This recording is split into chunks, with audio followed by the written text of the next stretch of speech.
Okay, so fabulous. Again, hi everybody. Thank you so much for being here with me today. So I am Professor Kelsey Coes. I'm a professor here at Divination Academy. If this is your first time here with us, thank you so much for being here, and we are so happy that you found us. How you can get more in touch with us and get more information about us and how to enroll as a student. I'll drop the link in the chat there for you. That's going to be our Facebook page. Just send us a message directly there saying that you would like to enroll as a student. One of our admins will reach out to you and then they'll get you enrolled as a student. Once you're enrolled, you get access to a couple other classes that are only available for students only. And then you also get access to our private Facebook community. You get access to our chats and access to your professors pretty much all the time at that point. Um, so definitely send us a message and out to us that way. Another way that you can find us is going to be on our YouTube page. This is where almost every single one of our classes gets posted. They do need to get reviewed before they get posted, so they don't immediately go up there. Our director does review every single class, and then it gets posted there for you. We have over 100 videos right now on a lot of different class topics, so definitely go and check it out. I have previous deities that I've done for Dark Goddess Devotionals on there. I know that everybody's interested in Lilith, and she's just not up there yet. She has to be reviewed. She'll get up there as soon as she can, I promise. Next, we have our website. So on our website, this is where you can find information about our certification programs we offer, our private apprenticeships that our professors offer. You'll also get access to all of our sources that we cite, our bibliography pages. You'll get access to study guides. You'll get access to resources. Some of them are just PDFs of entire books. There's just a lot of resources on there for you, so definitely go and check that out. And then next, um, okay, yep. I know that you sent us a message. Sometimes it can take a little bit. We only have a handful of admins and we get a lot of messages every day, but they will get to you. I absolutely promise. And as soon as they do, you'll have access to all of that. But yes, as long as you sent the message, you did everything that you need to.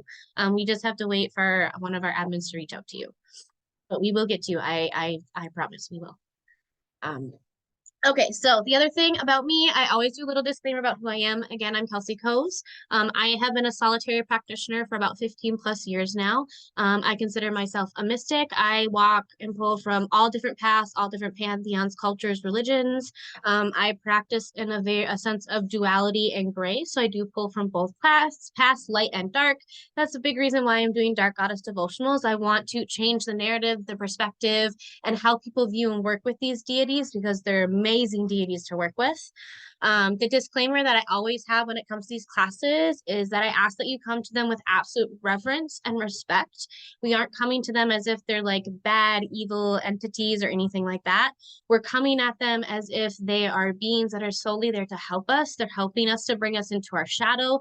They're helping us with things that most people consider taboo or humans just naturally we don't want to deal with.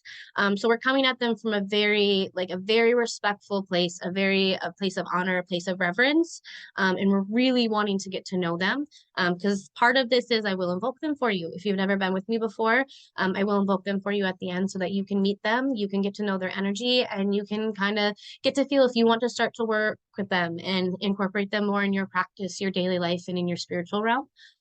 So please make sure you come at them. Like I said, reverence and respect is crucial for this.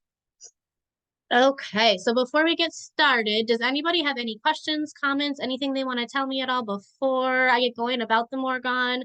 What you already know about the Morrigan? She is incredibly complex and there's a lot to her, but we also don't have a lot of information because the Celtic tradition is very oral. It's very oral based. A lot of it didn't start getting written down until Saxons and Christianity and all of that. So she's very complex, but we don't have a ton of like information about her. Like I said, a lot of it's oral tradition. So does anybody have any questions, comments, or anything? Otherwise, do we just want me to jump right in? And then if does anybody need the study guide? If you do, please let me know and I'll put the link in here one more time for you guys.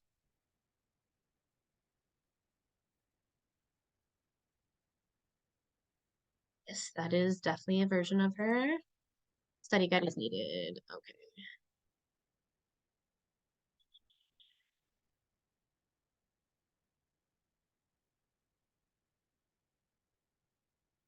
Okay. I just threw the study guide in the chat.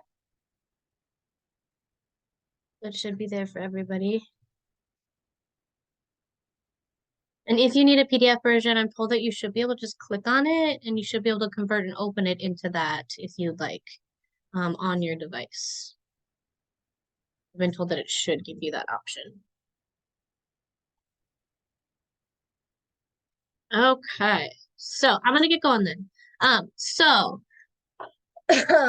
the Morrigan, she has a lot of names, a lot of different spelling variations of her name. In the top of the study guide, I have a lot of them there. You'll see it as somebody put in the chat, the Morrigu. That's another really common way that you'll see her. Again, and also disclaimer, most of my study is done through reading and text and learning like that way. So if I mispronounce something, please be kind to me. I'm trying my best, and if you want to correct me, I don't like, I'm totally fine with that. But just please, like, just bear with me. If I mispronounce something, I am not doing it intentionally. And then also with the term Celtic, because she is considered Celtic and Irish, you'll see that kind of interchangeable with her. And she's in a lot of those different texts. She also comes up with King Arthur as well. There's a cross connection with her with that as well in England.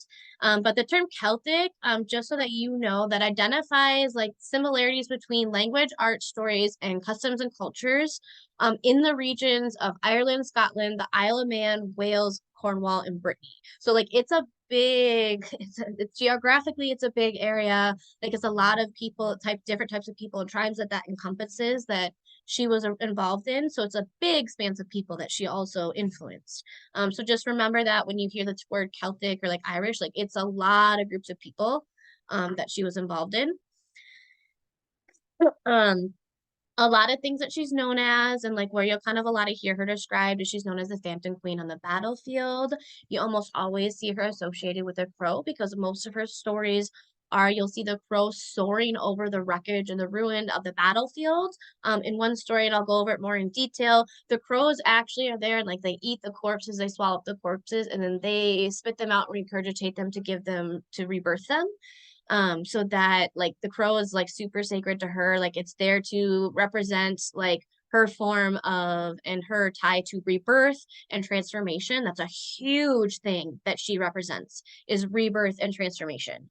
I know when it comes to the Morrigan, a lot of people think, even in the class last week in the chat, somebody had said they're really excited to do her, but she's so scary and like she's so dark. She's really not.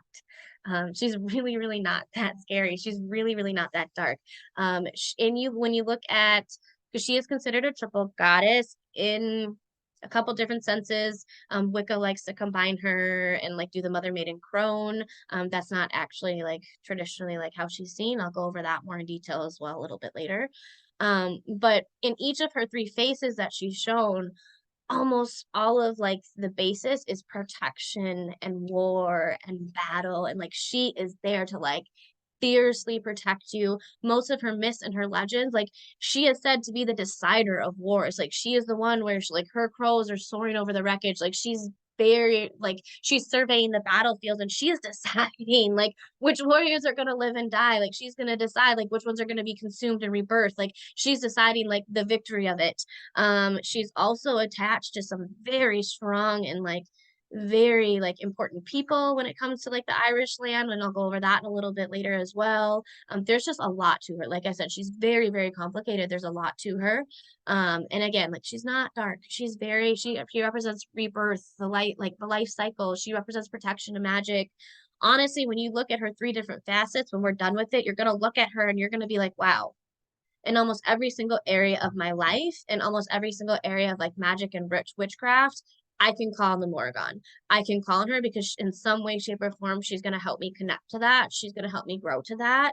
And she's going to help me like with that transformation is like the really big thing that she's really, really close to attaching to. And like I said, battlefield, like protection, like protecting, like that's in all sorts of senses, like that's protecting your family, like that's not just war. Like you can go to war on social justice issues, like you can go to war for your family, like you can go to war for like your relationship, like you can go to war for those things and like call her to that. I've used her a lot when it comes to my work and my political activism in reproductive freedom, reproductive justice, I use her and I call to her a lot during election seasons when I am doing canvassing and door knocking and things like that, because she's like protection and just that war, like that battle, like she really gives you that like drive and that energy. That's what she represents. That's what she represented back then. That's really what she's representing now. Like that's really carried forward for her. Um, and again, that's why I say like she's not, I don't feel like she's dark. Like transformation, yes, it can be a dark, it can be a scary, shadowy thing, but like it's not something to be afraid of. She, like I said, she's known as a protector, a warrior. She's tied to summer and love and fertility of the land as well, which is another reason why, like, she's also like, she is that light. She is that divine polarity. She is that divine duality. Like, she really is a paradox when it comes to this. The Morrigan was like, she was called on for so many different reasons and like so many different facets. She was seen also to be a healer because she was very versed in like herbals and herb work and herbalism and like healing and things like that. She did like she's very versed in that as well. I apologize, bear with me. She is known like to be the keeper of death, but not death herself. So like that is a very big distinction. Like I want to make sure like everybody is aware. Like she's known as like the keeper of death, but not death herself. That's for a lot of different reasons. Her crows, her like their ability to literally like swallow corpses and regenerate them and rebirth them. Her like also the reason why she's attached like the keeper of death, like battlefield, battlegrounds, like that's also kind of boundaries that she's kind of attached to with that.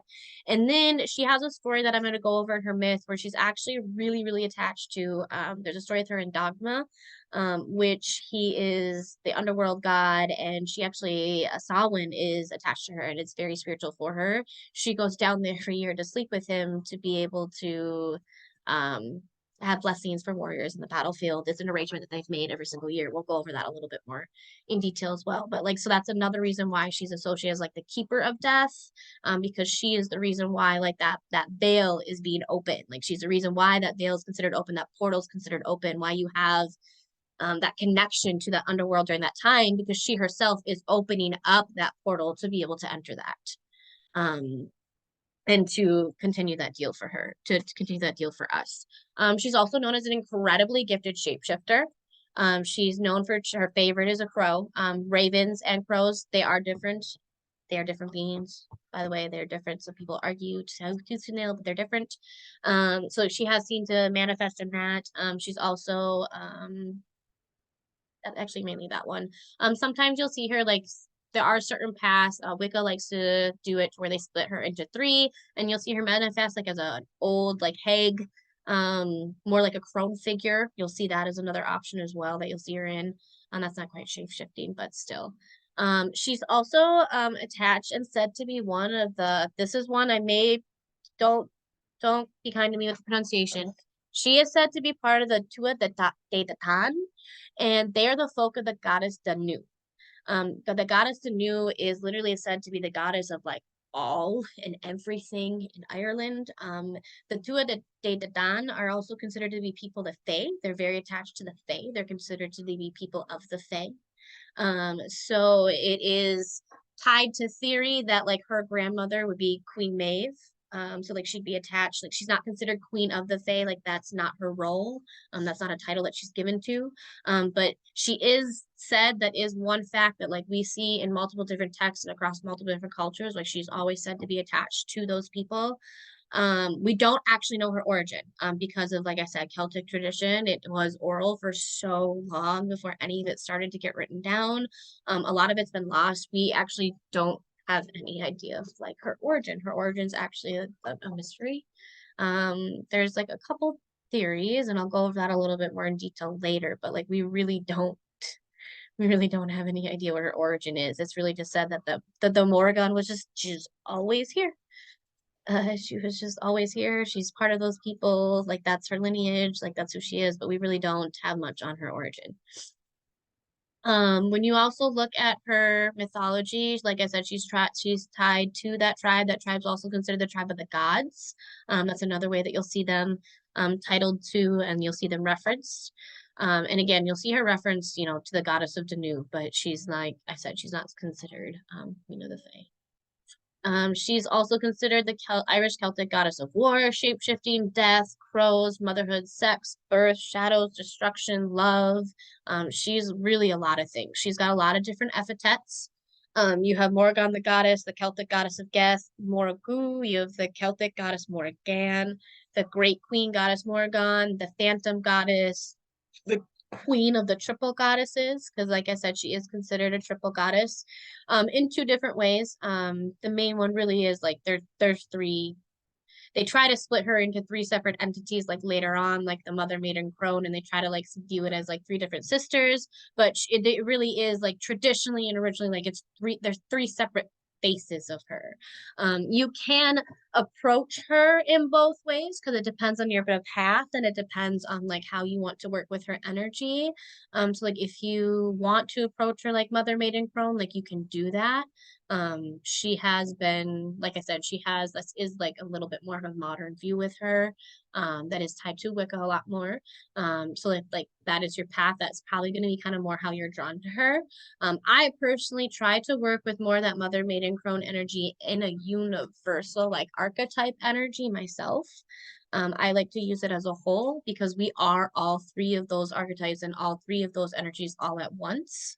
It's just depending on like which one you need to pull forward on more at one time and like creating that balance also. So I like to work with her in that she is one deity with the three different faces and not the triple way, but she is seen as a triple goddess, like I said, in both of those. And she's seen, like I said, as the queen because she's incredibly old, guys. Like the Morrigan is a very, very old deity. Like we're talking at least like she's at least 4,000 years old. Like she's back to the Saxons. Like we have writing of her then. Like she is a very, very old deity. Um, Honey, I absolutely love. I just jumped in the chat to go and peek. Who's more stern? I'm sorry, Natalie. I didn't mean to laugh at and the Morrigan is way more stern. Personally, like that's been my experience with her. She's way more stern. Way more stern than Lilith too. But again, like she is also like so much protection. When I guess I'll just do this now and then we'll go back to it since we're here. But when she first presented to me and I first started working with her, it was about 5 years ago. Um, I had done a little bit of research and I had dabbled on her when I had first started looking into like the triple goddess and like energy, like probably 12, 14 years ago. But really 5 years ago is when I really like when she showed up for me. Because if you've been with me before, a deity work is very crucial to my magic, to my practice, to my work. So deities, they literally will just show up in my home for me when I need them. Like I am almost always open to channel and vessel and invoke. It's part of my practice. And she showed up for me at a time where I was absolutely falling apart. Like I really, really needed the transformation and I really, really needed the growth, but I needed the protection to be able to do it. And I needed to get the protection for myself. I couldn't keep getting it from like an outside source and like waiting to get it from an outside source. So she really helped me be able to encompass that protection with inside myself to be able to honor and recognize that like this transformation has to happen. Like if it doesn't, like there's going to be dire consequences to this transformation happening. And she was able to like really pull me forward and really like bring me into that. But she was like very stern in that, like very stern and like this is what needs to happen. You do not have a choice. Like if you continue to go down this way, like you are not going to win this battle. You are not going to win this war.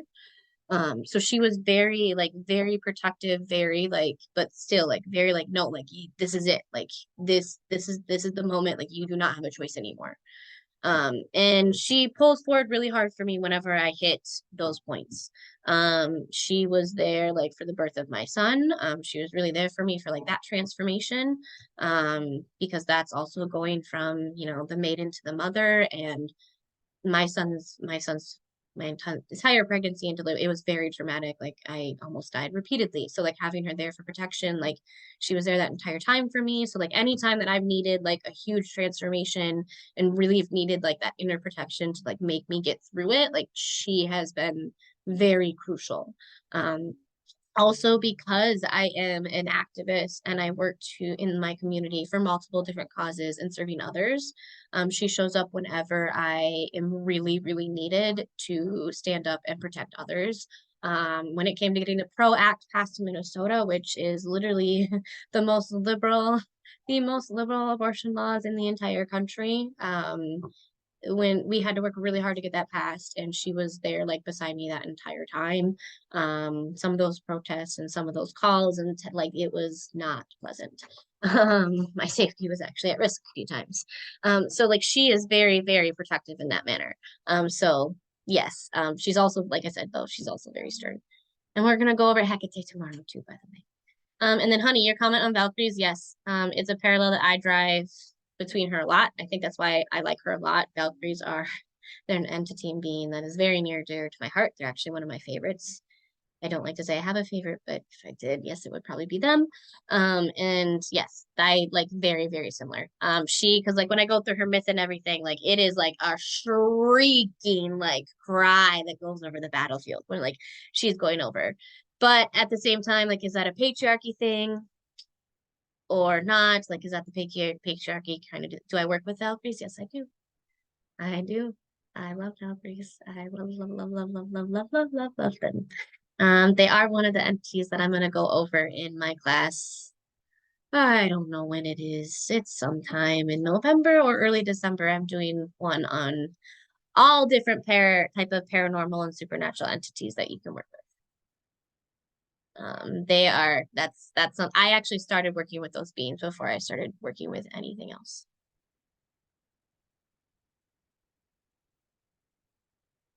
Okay, so what are Valkyries? So they are a mythological being from Norse mythology. They are that kind of, I don't want to go much more into it because I want you to go to the class and there's a lot to them, but they are mythological entity from Norse mythology. They are all females. And typically they're also tied to elements usually. Very, very, very powerful entities. Very, very powerful entities. Meant for protection as well. And on the battlefield, like very like yes. That's why Honey's like, yay, they sound very similar. Because they do. Okay, so let me go back to where I was because I wanted to just dump in the chat. I have been talking for a little bit. So that was actually really kind of like the overview for her. Like I said, there's a lot to her. She's very complicated. But that's really like the overview for her. And like the basics with her. So now I really dive and get meaty. Like if you've been here with me before, this is where like I go through where she's showing up in history, archaeology, I will break down her myths for you. I will break down correspondences. I'll break down the magic, the witchcraft. I will break down the spiritual work with her, all of that.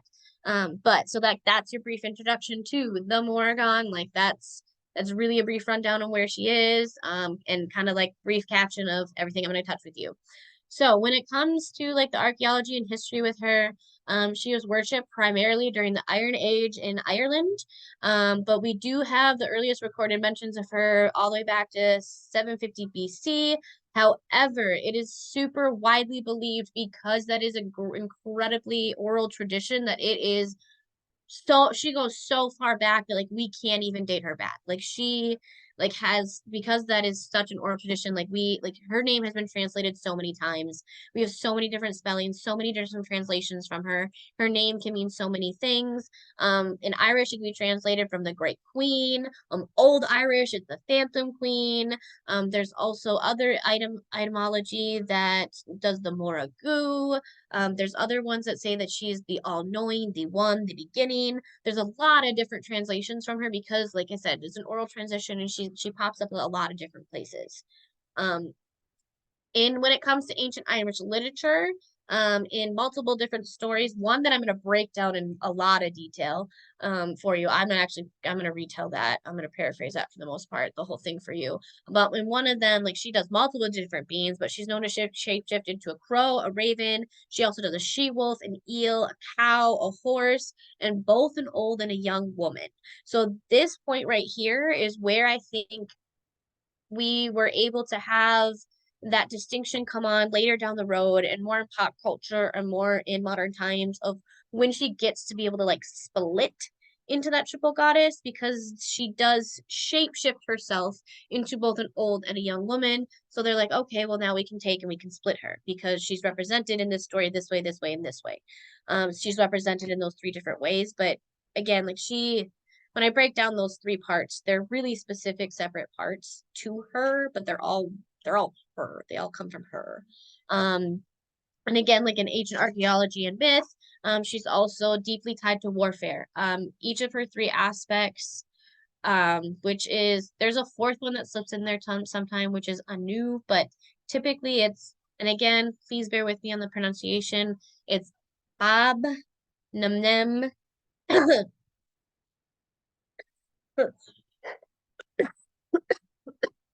I'm so sorry. Give me 1 second, guys. I'm gonna mute myself so you don't.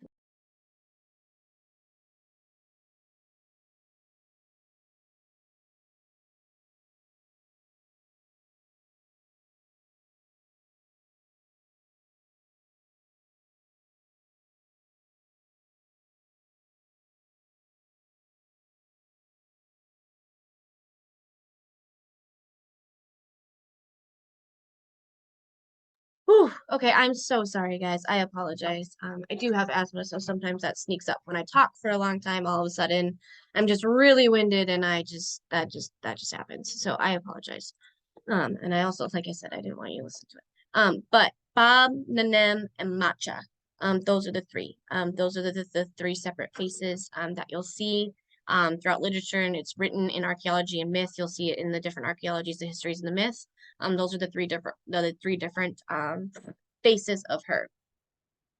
Most of her early writings really focus on her being tied to warfare and the land itself and like sovereignty, and like she was there to like help with the deciding factor sometimes of just like even like kingdom decisions and like things like that, and like offering protection again, like that when we get to her role in Samhain, like that's to me like that's an incredibly protective thing that she's doing, like an incredibly protective thing that she's doing, even on the battlefield, like I said, like so protective.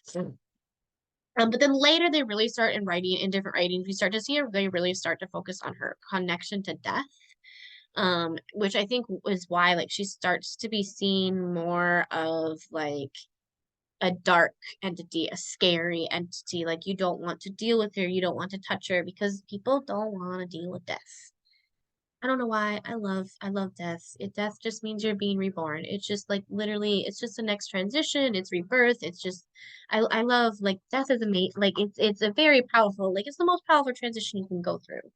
And so it's just, so a lot of people don't like to deal with it. So that's why she also gets that dark association. And I think again, like patriarchy, they play a role in that. Because they don't want a strong, powerful woman running around. Every deity that is of the divine feminine that just is there for protection and is insanely powerful and has multiple connections to things, they almost always end up this screeching demonic creature like surveying the lands, and you need to fear her. So I think patriarchy also plays a role in that, especially when it comes to the time frame and when you're looking at it. Like I said, we also do have writings of her about 4,000 years ago, with the Saxons. Like they really started to kind of like write down that history, the Celtic history, the Irish lore, the Celtic history. So you'll start to see her then. Um, you also see her, like I said, she kind of like pops up in a connection to her in Great Britain with the King Arthur story. So that goes back to more of like the Copper Age. You'll also see her in Spain and France and Portugal. She's in statues during that time. You'll see her on stone slabs also. In that era, about 3000 BC. She's archaeologically and like historically and geographically there. She is a lot of times she's depicted like in those as a bird goddess. Like you'll see her with the beak, and you'll see her with the very like small black eyes. And you'll see her represented that way. Also like her breast in most of like the depictions that you'll see her, like they're usually like exaggerated. Because there are myths and legends and stories to where like her breasts were nourishment for the countryside. They were nourishment. There's even like a set amount of hills in the Irish Ireland landscape geographically that's said to actually be her breasts. Like they actually are her breasts. It's said to like they thought that her breast like gave sustenance. So most of her like depictions, like they're actually exaggerated. That's something that I've noticed, and a lot of other archaeologists have pointed out and noticed as well. And then, like I said, almost always you'll see her depicted like in a group of three. You'll see her with that statue of three with the three different heads. You'll see her depicted that way often. And almost always, like I said, with her crows, you'll see her also depicted like that in archaeology and things with the crows and with birds and beaks. And then you'll also see her also sometimes with lines. There are a couple depictions of her on some tablets with like three lines that are connected um, to depict like that triple energy that flows from her body as like the giver and sustainer of life and rebirth and death, and like being a shape shifter and being like the three person in one. So you'll see that a lot in her archaeology, like when you will go and look at like the tablets that she's on and the temples that she's on, and the carvings that she's a part of. There is a massive like tomb and shrine, a monolithic shrine that is actually dedicated to her. That's that is in Newgrange, Ireland. It is beautiful. Go look at the video. Go look at pictures, videos. Like it's beautiful. It's huge as well.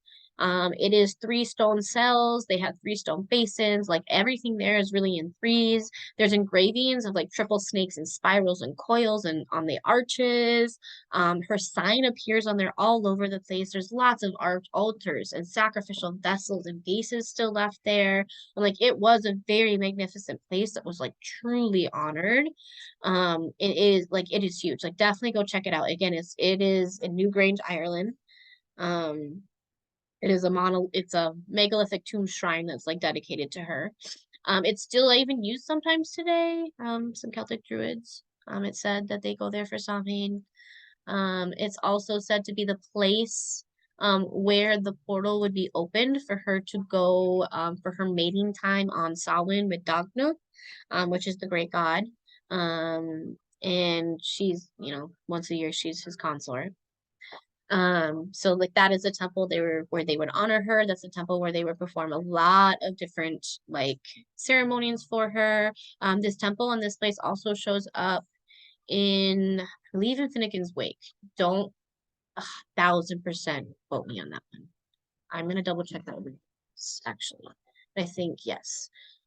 Um, okay, so then when it also next, out of the archaeological standpoints and out of like that, where you will actually see her like historically, like written down, like you can see that like she archaeologically was there. Historically, I'm so sorry. My lungs are just not. So historically, she's also said to be in stories when it comes to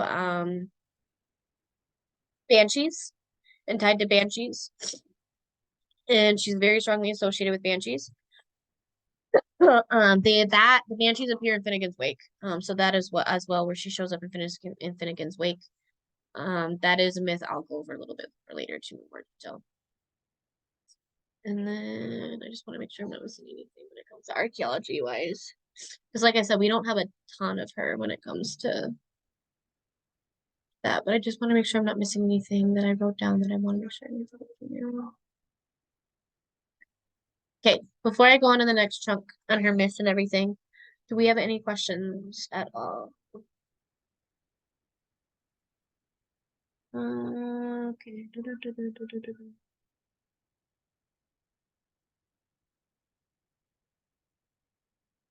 Just gonna look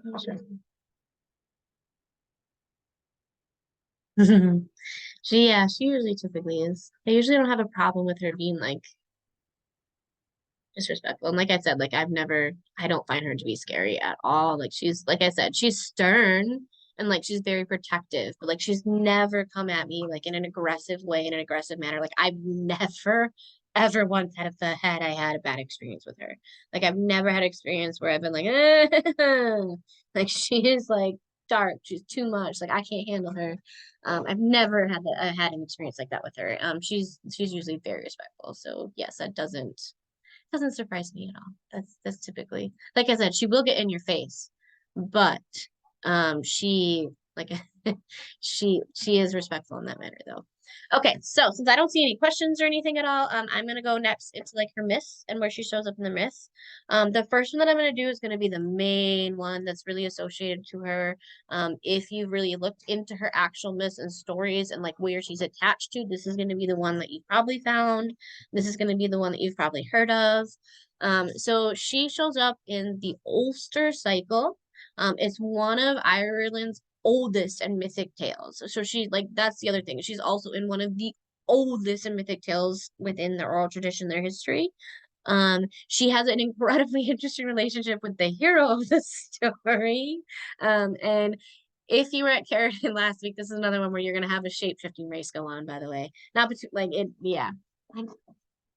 Goddesses, it's that's what they I guess that's their means. That's how they win.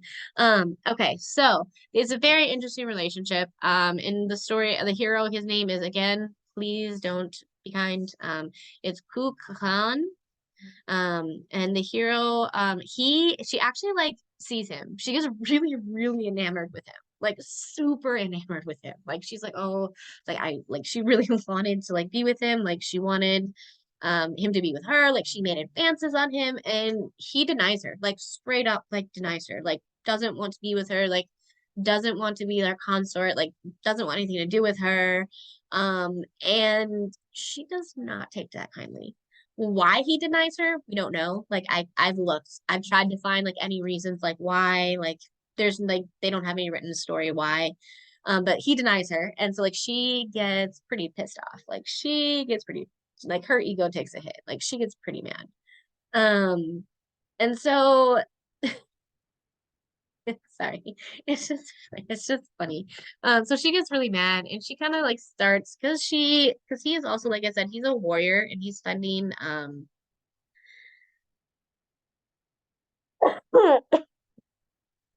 he is defending Ireland from Queen Maeve and her army. It's like that's also when they first met and like were interacting. So he also is somebody like she really probably should be interacting with to begin with, which actually might be why he, denied her advances. But like I said, there's nowhere in history that says why.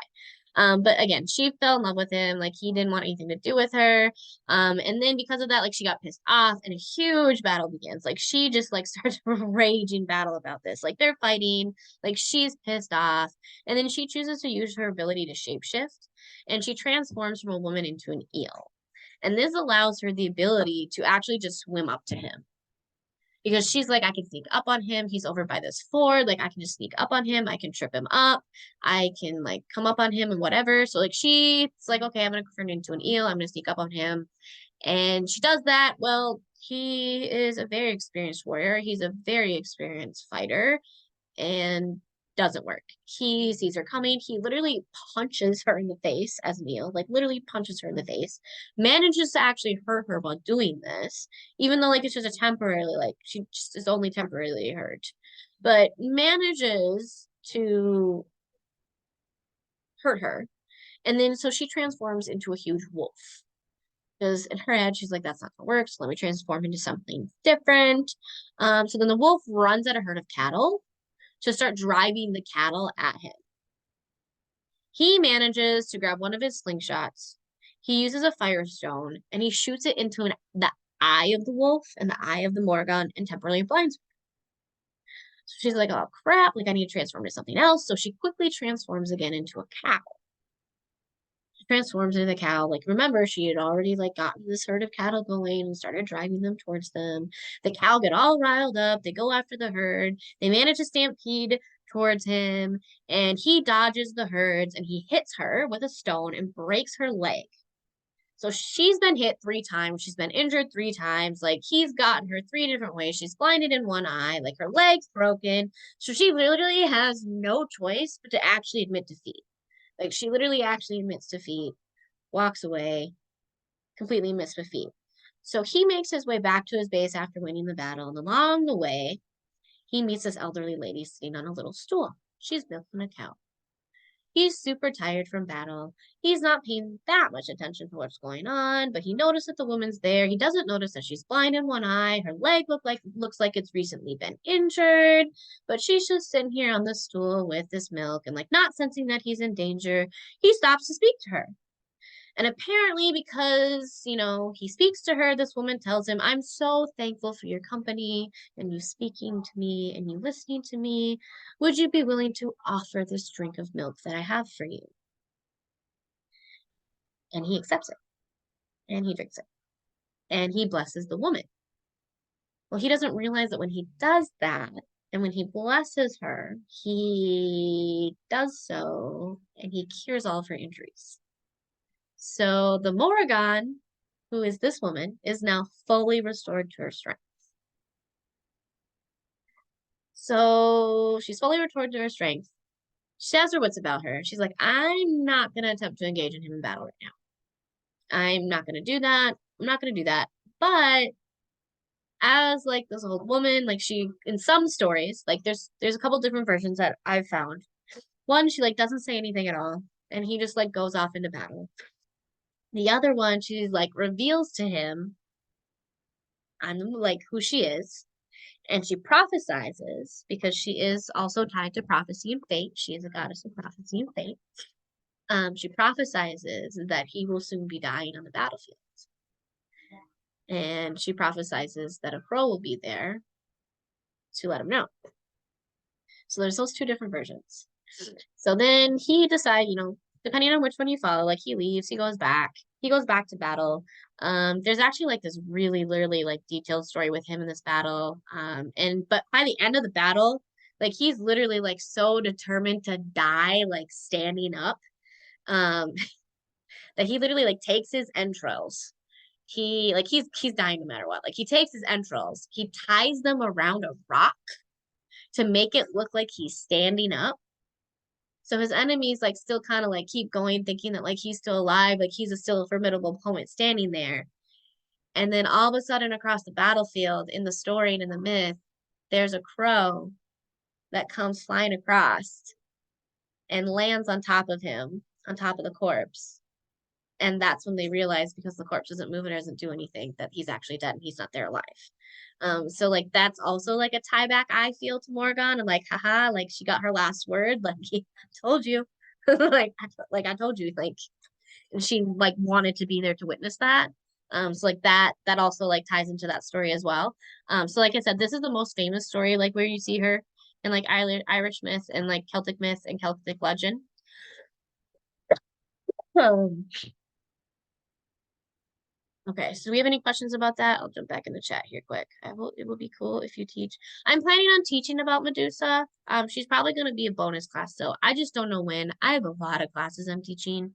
I have this series that I'm teaching, and I have magic and witchcraft basics that I'm teaching, and I'm teaching a series I'm working with demons here soon, and I do all the ceremonies and stuff. So I do plan on doing Medusa. She's just probably going to be a bonus class that I switch in there because she's not technically a goddess, but I consider her more of like an ascended master that you can work with. Just like you would like Mary Magdalene, I consider like a master, ascended master that you can work with. Like, so she's definitely one. I had trouble following the spot we were at in the study guide. Who was the guy in the story? Okay, so this story, just so that you know where it starts, is on in the study guide. Come on, please tell me. So if you click on the Morrigan and Irish myth, the bottom of page 8 is where this part starts. And his name is Cu Chulainn. And like I said, I may be like, please bear with me on the pronunciation, but it's C-U and then a space Chulainn.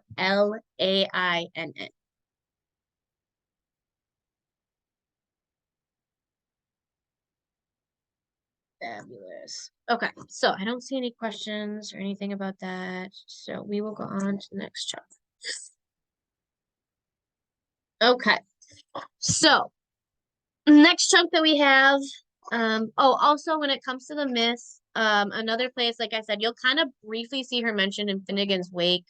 I'm not gonna break down that one for you, but if you're interested, go and read that one.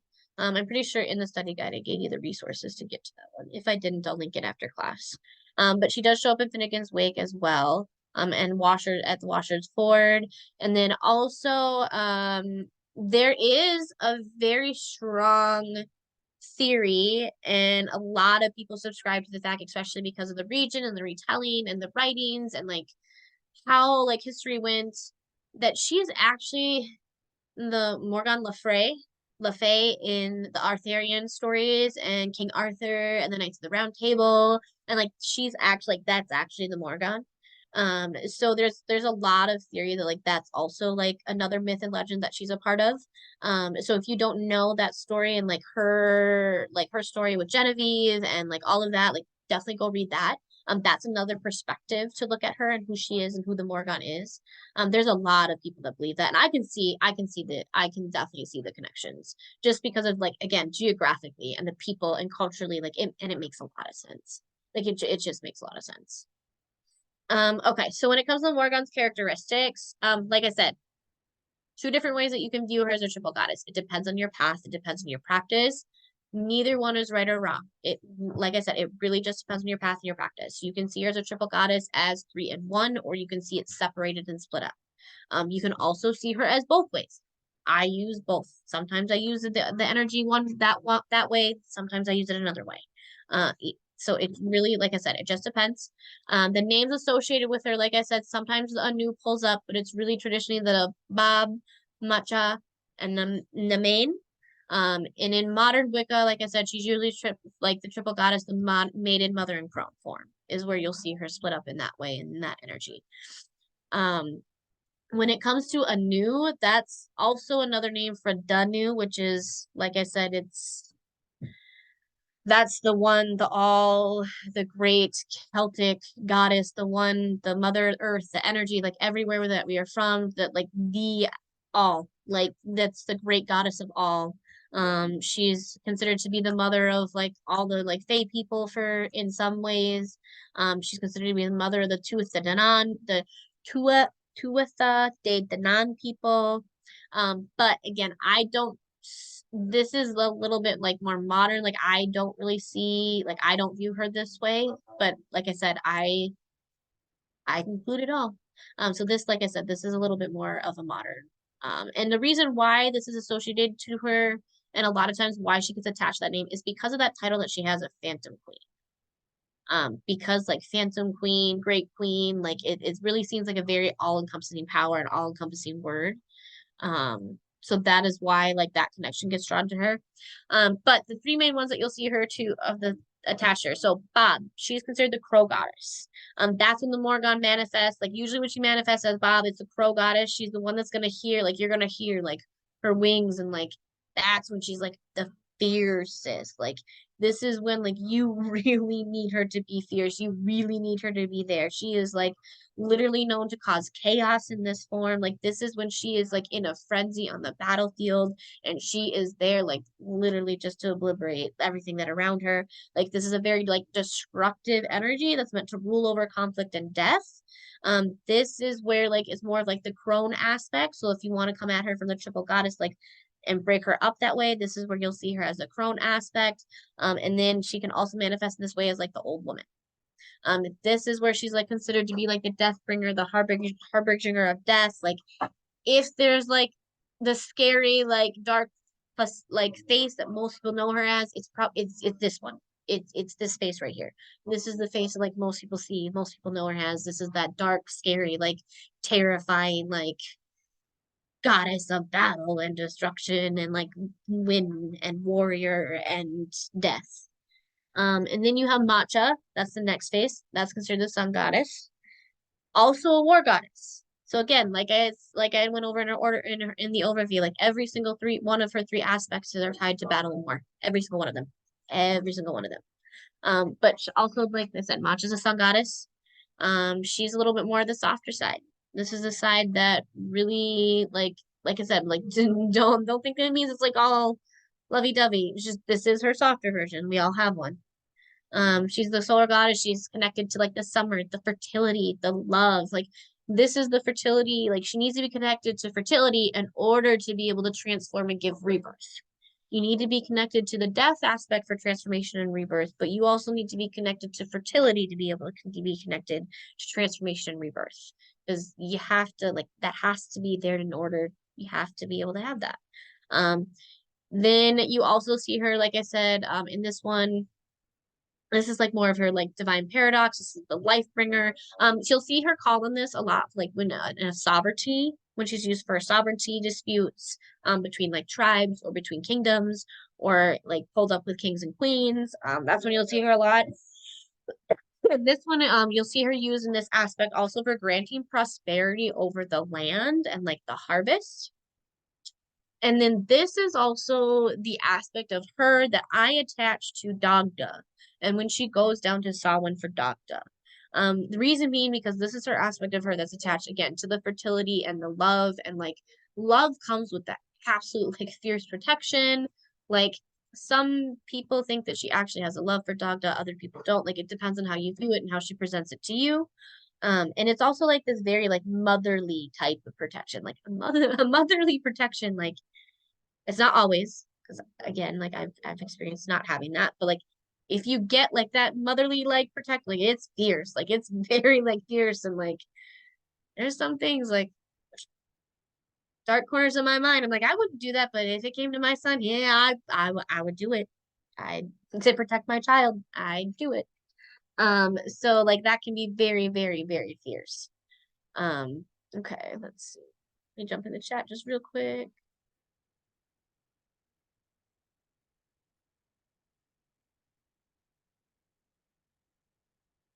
I'm not going to go into a lot of super detail about the washer at the Ford. I do have links in the study guide to be able to go and look more at that, but I'm not going to go into super detail into that. Okay. Any other question? I don't see anything else. Okay.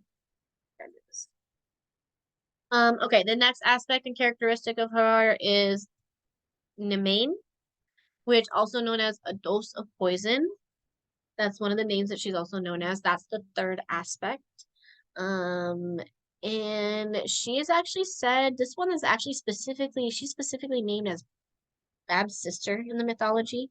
She causes frenzy and confusion specifically on the battlefield.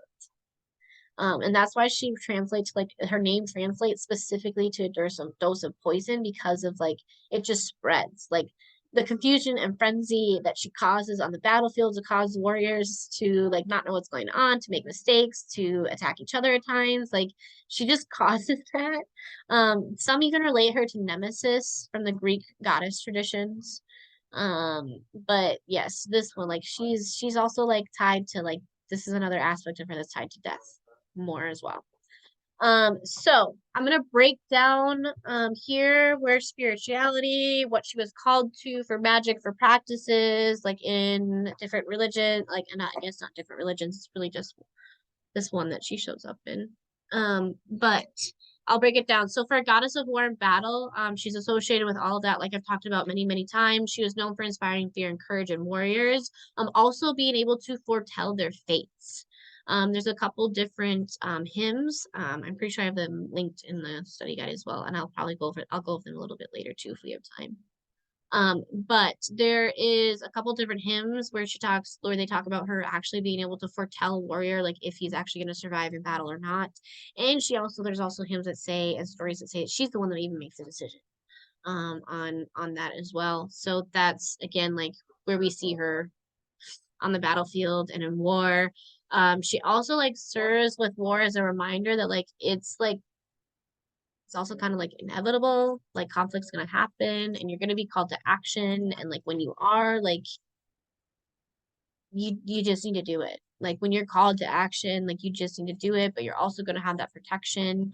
And she also like calls, and when with war and battle, like she gives courage in the face of adversity. Like there's so many stories, like and there's so many like tales and like hymns of like hearing her cry on the battlefield would actually give the warriors courage to continue to keep going.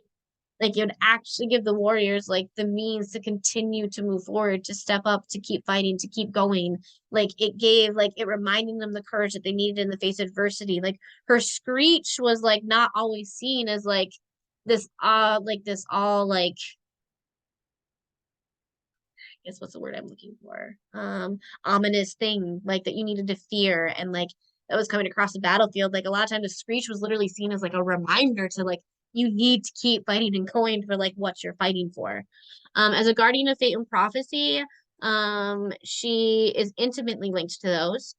She because she possesses the ability to like shapeshift herself. That's why she's considered to also see and have the ability to shape and determine the destiny of all individuals around her, even entire kingdoms.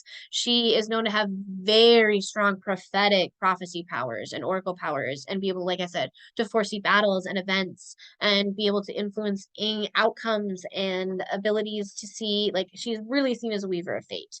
And like I said, to be able to balance between that free will emphasis and the force that guides her life as well, because she has also, like I said, she's there to like remind you that like you have this destiny that you need to fulfill, but like you have your own free will and your choices to make along that line of how you're going to fulfill that.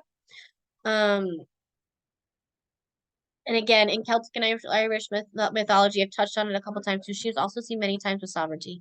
Like she was seen as the governor's of sovereignty. She was seen as like the symbolizes the rightful rulership of the land. Like she was seen as like the connection between a king or a queen and the divine and the divinity. Like she was seen to like have the influence over the physical realm of war, over the physical realm of like of power and leadership, and also the divine feminine being brought into that as well. um, she was seen as, like I said, a shapeshifter. So that's power, that's transformation. That's a huge reason why she's seen as like a goddess of transformation. Like you can't get a more obvious sign of being a goddess of transformation than being having the ability to shapeshift. That's literally transforming in front of your eyes. So she was seen for that as well. Transformation and rebirth. Another reason why she's seen as transformation and rebirth is because she represents the cycles of life, death, and rebirth, because of what she represents over the battlefield and because of the different stories with her and what you can all see with her. Um, and she's also there to guide individuals through their periods of change and assist them with embracing their inner power. I spoke about it, like I said earlier, about personally like what she did for me and like how she really shows up for providing that like inner power and that inner strength and that catalyst. Like she really is a catalyst. Like she really does come in and she's like, you have no choice. Like you have to do this. It's one way or the other. Like you get to choose which way you're going, but like you have to choose. And then other associations with her, like I said, she was connected to land, nature, cycles of the seasons, magic and witchcraft and unseen realms. You'll also see her tied to sexuality and sensuality at times. Some people argue against that. Some people say, no, she's not that at all. I don't see that. I do, and others see that, and I do because of her connection to Samhain. I see that because of her connection to Samhain, because like I said, the myth and the story is, and I'm going to go into a lot of details when I talk about Samhain on this, but the myth and the story with her on this is, she goes down there, she makes a deal with Dogma that in order to have honor on the battlefield, in order for soldiers, for them to win, in order for the army to win, like she will go down there every year and sleep with him and be her consort, in order to provide that protection and in order to be there. Um, she also has the Hounds of Morrigan that are attached to her. That's a phrase that you'll see often. Um, it is associated to, you'll see that a lot in Celtic mythology and folklore. They are typically depicted as supernatural creatures. They serve as her companions and her familiars. They're a group of like otherworldly hounds, kind of similar to like Hecate's hounds, I would say, similar to them. They're considered like large and black. They have the red glowing eyes. They're seen as both symbols of protection and destruction. So they were seen that she could send them out to protect you, but she could also send them out to cause destructions. They represent the primal and wild aspects of nature, and battle as well, because battle is very primal and wild. Like it's a very primal and wild thing. Heroism itself, bravery is very primal and wild thing. They also represent like this very thin boundary between life and death. Um, and they were also involved in a couple different stories, especially in the Ulster cycle. They do pop up a couple times there when you read like the entire text. Like I said, I paraphrased that for you, but they do show up there. And then let's see, and they show up in a couple other ones too, a couple other stories. And then who she is today. Like I said, For a long time there, she was really seen as this dark goddess, very scary, very like you don't want to deal with her, you don't want to be around her because of what she represents. Like her shriek across the battlefield, like this gut-piercing shriek. The fact that like she literally, like I said, her crows literally they swoop down on the battlefield and they eat the corpses up and they regurgitate them and rebirth them. Like some people would see that as pretty dark. And like the fact of like the aspect that like she goes down into the underworld every single year and she sleeps with an underworld deity every single year. The fact that she's connected to the Fae, and a lot of people see the Fae as like, don't work at them evil. I don't, but like a lot of people see that and they did get that put on them throughout history. So a lot of people have considered her dark throughout the years. I think that now a lot of that's changing. I think a lot of that is changing. I don't know. I actually I'll say Wicca probably helped that because of like putting her in that mother maiden crone aspect and like drawing her and like being able to pull on her for those things. But I also feel like because we're having that paradigm shift in the collective when it comes to the divine feminine, and the divine feminine has been oppressed for 2000 years now, and like it's now like it's really coming forth, it's really coming around. I think that's also another reason why the perspective of her today is shifting a lot more. Um, I still like she's still not the most popular triple goddess, but I feel like a lot people know about her a lot more. I feel like she's becoming a lot more common. Today, like she's still seen like worked with in sovereignty. She's still worked with it in shadow work. Today you'll see her really tied to shadow work. I think she's fabulous for shadow work. I think she's fantastic for shadow work. She's a great deity to work for shadow work, especially when it comes to self-protection and self-acceptance and getting clarity on what path like you really want to be going on, getting clarity for like any injustices in your life, getting clarity on how you can serve others and really protect others. She's really helped me with like a lot of those things. She's really helped me with like also like the shadow work of like just move momentum. A lot of times, like people I know personally myself, like you'll sit there and you'll do all the research, you'll do all this stuff, you'll figure out all these spiritual things and mental health things that you need to do, but then you just sit on that knowledge and you don't actually move, you don't actually like start implementing and using those things. And she could really help with shadow work to figure out what is that cause that's like not allowing you to move forward and help you pull that forward and bring that out with you. I know a lot of people that I guess I can't say a lot, but people that I do know that work with her, like that's a common thing that I've heard. She really can help with that shadow work and getting that movement, that momentum going because she gives you that bravery, that courage, that movement of energy for pure transformation and recycle and rebirth. And if you, like I said, if you've been in my classes before, and I've said it before, rebirth and death is like my favorite thing. Like that's when you know you're going through an evolution or transformation. That's when you know that like you're in your next awakening, and there's nothing more exciting than that. The process is painful, it sucks, but like it's so worth it. So again, like modern wise, that's really kind of how she's seen. You'll see her most times, like I said, that triple goddess and mother maiden crone, but you can use her as one and you can use her either way. It's really, really, really up to you. Um, when it comes to correspondences and how to connect to her, colors that you're going to want to use are going to be black, red, and purple. Oh, and correspondences. If you haven't been with me before, what that means, those are things that attach to those deities, attaches to that energy. There are things that you can put on your altar. There are things that you can put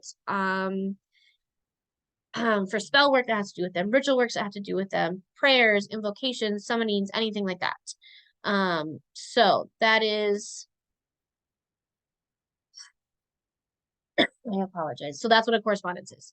It's literally it attaches you to that energy, to that deity. Man, my lungs are just not happy today.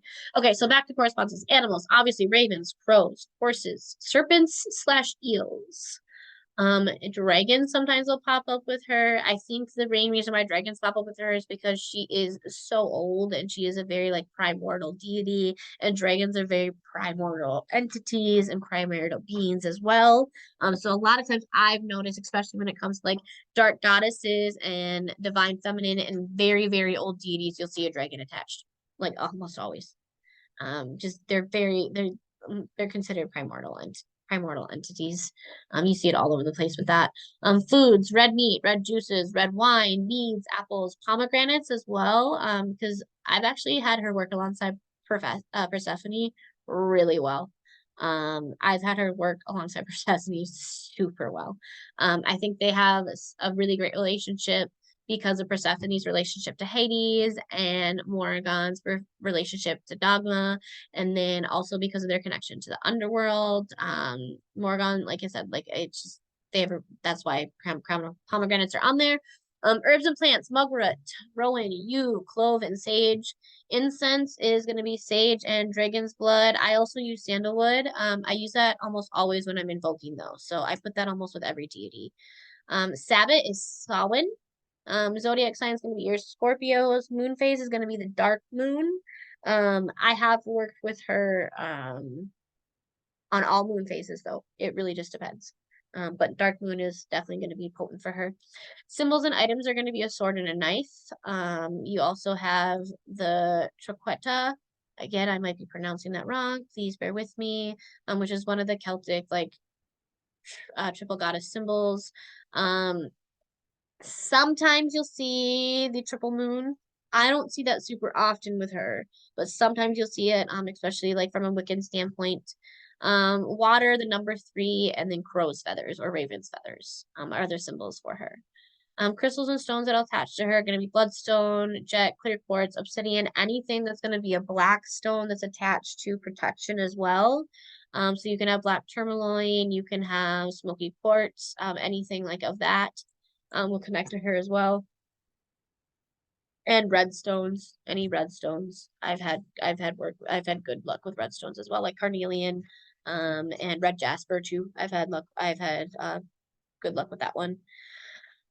Um, Offerings that can be given to her. I'm pretty sure I said all that. Oh, dark chocolate. That's another one. Dark chocolate. Totally forgot about dark chocolate. But a lot of dark goddesses I have found like dark chocolate. That's a pretty typical one that you can usually put down.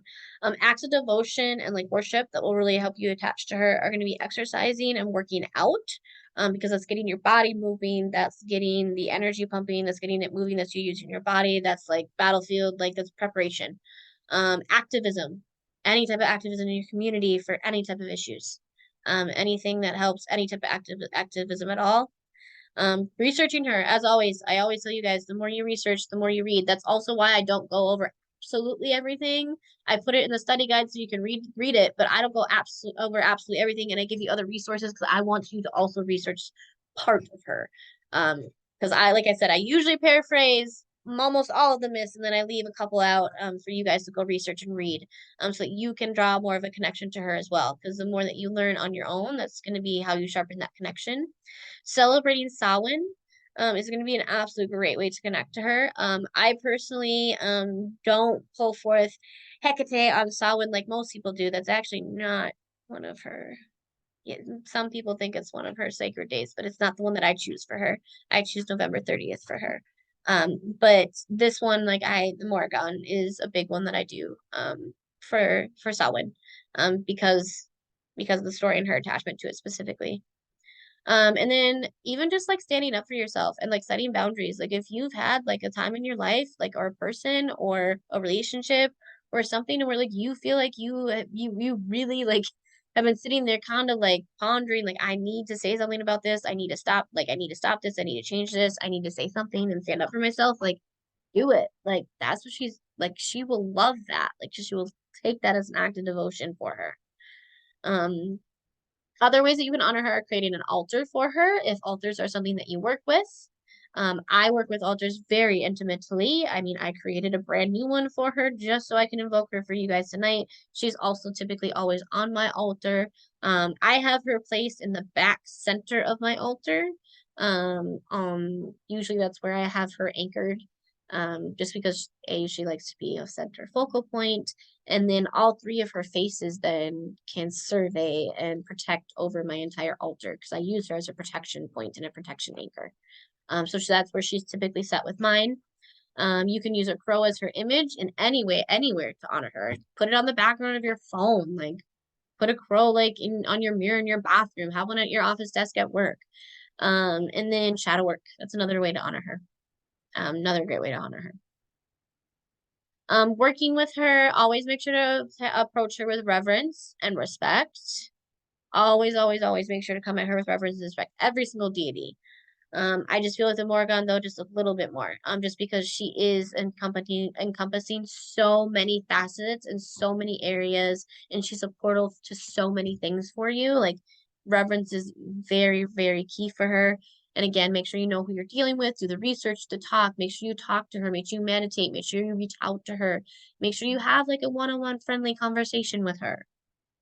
One thing that I have found with the Morrigan, I don't think I've touched this on other goddesses because it isn't something that I feel is super attached to them. I live my life like this all the time, but like making sure you keep your word and you have impeccable words and you're being honest and true. Like with her, I have found that like if I tell her I'm going to do something and like I commit to doing something like and I do not do it, I'm going to hear from her. And it is not going to be in a way that I'm going to like. She's going to get very in my face until I complete the task, until I complete the thing that I said I was going to do, until whatever it is that I kept that word to her. She is one where it is very much like if you are going to say that, like, yep, through shadow work and like you are conversing with her, like if you agree to meet with her at like a specific time, like a specific date, like, and that's something like you guys have worked out, like she expects you to keep that. Like she may like have a little bit of understanding at first because everybody's new, but like at some point you're no longer considered new. So like the expectations will get higher and she will expect more and more out of you as well. Like as you're working with her, like she will let you be like, okay, you need to go through this transformation. We'll take a little tiny baby step, but like if you're not moving forward at the pace you should be, if you're starting to resist or anything, like no, like the expectations are going to get higher and she is going to push you. Like she is going to expect more of you. She is going to start having you do more. It does get higher because like I said, eventually you're no longer a beginner anymore. You no longer are, and you have to reach that at some point. But yes, like I said, keeping her word, like I've noticed, is very, very, very big with her. Um, you can make sure that you have an altar space for her specifically as a phantom queen. That one is, like I said, tying to the crow's feathers and things like that. Um, again, she's got those three faces. But as the altar space as a phantom queen, I've noticed like I separate the two. The phantom queen really seems to help a lot more with the transformation, whereas when I have her altered, centered in the back, there's a lot more for the protection part. So you can separate like that. I have done it. I'm doing any type of shape-shifting rituals. And shape-shifting is a lot of different things. Like it's shadow work. There's so many different type of shape-shifting rituals. There's shape-shifting meditations that you can do.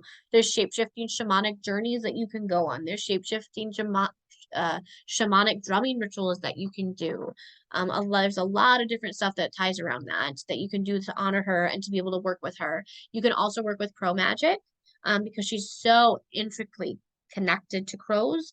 You can get familiar with the crows around you. You can make friends with the crows in your area. You can start to use them as spirit guides. You can start to just work with them. I mean, the last time that she really came at me, I for a week straight, my driveway was literally it was covered. Like there I couldn't look out there and not see literally like a gaggle of crows. Like it was always like there was always like this five or six that were just always out there. And then I was like, okay, what what am I not paying attention to? Because like literally, like she really, really associates with that. And you can do crow magic with them. You can study their behaviors. You can call them as a spirit guide. You can do a shamanic journey specifically with crows.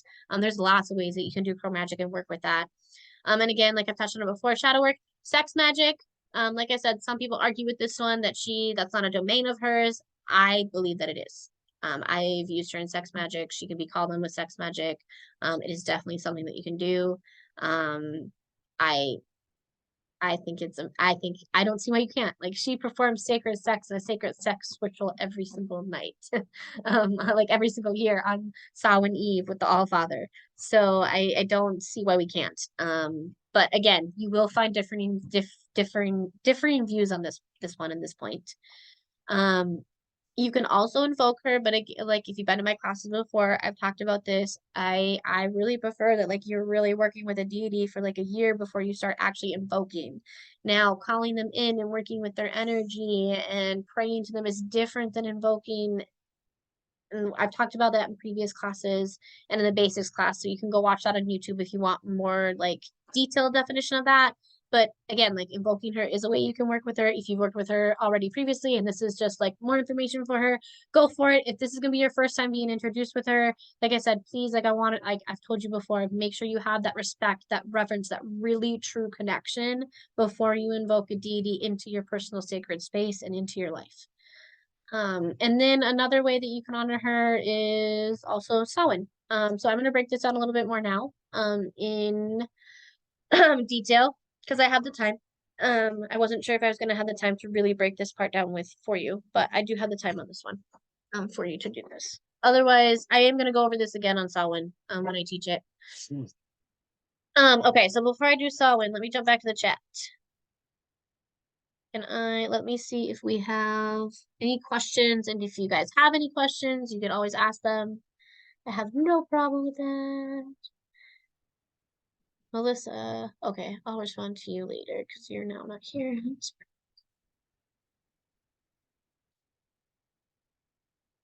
That is purple tied to her.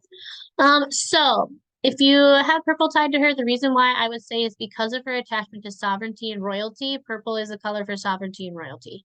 It I honestly don't know a time when it hasn't been. If you do, like definitely let me know. But I don't know any culture, I don't know any time where purple has not been associated with sovereignty and royalty and ruling. And since she is seen and attached to that, and seen as attached to like kingdoms and kings and queens, like that's why that color would be attached to her and why it would be tied to her.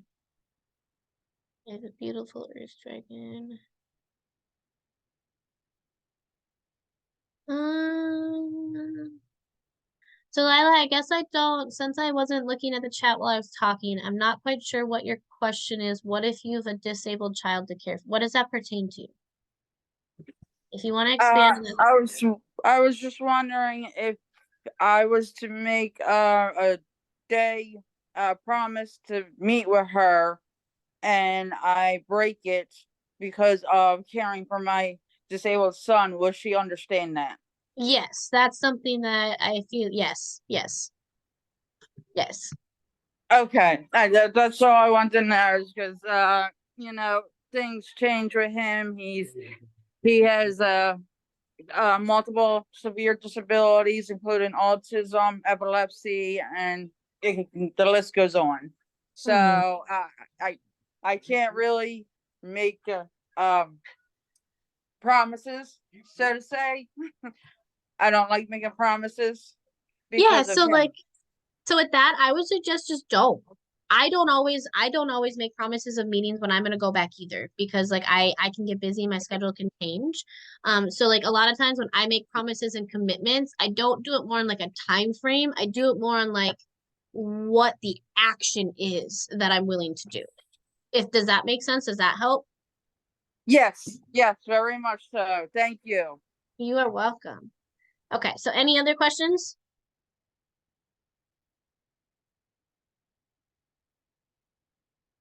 Okay, I don't see any. Okay, fabulous. Okay, so when it comes to the Samhain history, um, so I've touched on it quite a few times. So when it comes to the Samhain history, so the king of the Tuath de Danann, she meets with him, and his name is Dagda, and he has a home in the north. And he was told that he needs to meet a woman there before the battle. And he found this woman, and this woman was Morrigan, and she's washing herself in the river, and it flowed to the south to his home, and he just like really fell in love with her and really liked her, and like he became really really enamored with her. And so because of that, he spoke with her and they slept together. Like, so some people see it as like she knew who he was, so she made a move. Other people see it as like this true love connection, this true story. So it depends on like how you view it and like how she presents it to you. But they sleep together, and then Morgan tells him that he should summon Aaron's men to meet her. And that she would aid them in their battle. And then once they won, she would proclaim victory. And so then when they won, the deal was struck that every Samhain she would go down and his army, they would continue to get protection. His people would continue to get protection. They would continue to be there. And she would continue to like bless for the battles and wars and force to come. So like I said, like I find it to be this like super loving thing. It's a loving relationship between them. Like she's also doing it like for protection, like for her people, like for the people that she comes from and like the people like of her origin and like said to be her origin. And actually, like the battle that she came from, like it was against the Fomorians. And like they like ceased to be. We don't even have like much or anything like at all of like written history for them. And like we don't have a lot about them. Um and like so she proclaimed the victory for them and like she's the reason why they won. And then like so every year, like she opens that portal and she goes down. And she goes down and that's her consort and they have their fun time in Samhain. So that's another reason also why I love Samhain. Like to me, it's a very sensual, it's a very loving, it's a very like there's so much to it besides just this portal to this underworld and this veil being opened and like your energy to your ancestors in the spirit world. Like there's just so much more energy there than like I think people just like miss it so much because they don't see all these different stories because you also have Samhain attached to like I'm getting onto a side note, but like you also have someone attached to like the marriage of Persephone and Hades, and like that's like that's another like beautiful like intimate and intricate energy to work with. So like this is another version of that. Like I this is also again like this story and like when you see it and you read it, like this is also why like I said earlier, like I have her Morrigan and Persephone, like I've fused them together so much. Like they go together so well and I think like this is a key part, like this is a key reason why, because of those similarities that are drawn to that. Um, so that is that. So to how to know when she's calling to you, crows, you'll see them all the time. Crows or ravens, like literally all the time. And even if you don't see them physically, like the sign will pop up. And like she's she's pretty obvious, honestly. She's actually not very subtle when it comes to her signs. There are some deities that can be pretty subtle and like you might miss it, but like she's pretty obvious. Like you might get done listening to this class with me and be at this class with me, and then 2 days later be driving down the road and you see somebody with a bumper sticker in their window that has a crow on it. And like no, she's gonna be like very like it's in your face. Like she's gonna like it's gonna come up to you. You're also gonna start to feel like you need to win all of your battles. Like you are gonna feel like you need to win your battles like at all costs. You're gonna feel a lot stronger, more empowered. Like you're gonna feel pretty strong and empowered. Like that's gonna come up to you. Like you are empowered to like do something. Like I need to fight. I need to do something. If you like injustices are gonna start to be really hard for you to handle. It's gonna really bother you. They're really gonna like start to pull at you. If you dream, if you've been to some of my classes before, I again like I can't help with this. I can't do anything with that. I don't have access to the dream world. I literally never have. It's just in my entire life, it's just not something that I do. But if you dream of a crow, I've heard from people and I've seen from people like she will literally just kind of like flood you with them in your dreams. It's not going to be like a subtle thing and you'll just see one, like she'll really just kind of flood you. Otherwise, you'll see them in groups of three, because three is a super sacred number for her, obviously, in three faces. And three, I've talked about it many times. It's just such a sacred number. Like, personally, I don't think there's a more sacred number in the universe, for so many reasons. It's a very divine, sacred number.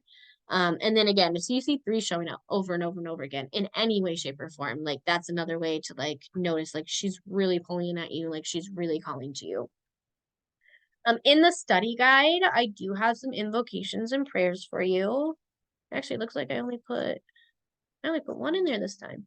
Hmm, interesting. That's interesting of me. Hmm, that doesn't feel right. And actually, the study guide, you know what, guys? Give me 1 second. I think I gave you the link to like the first version of my study guide and not even the whole thing. Hold on. That just doesn't look right.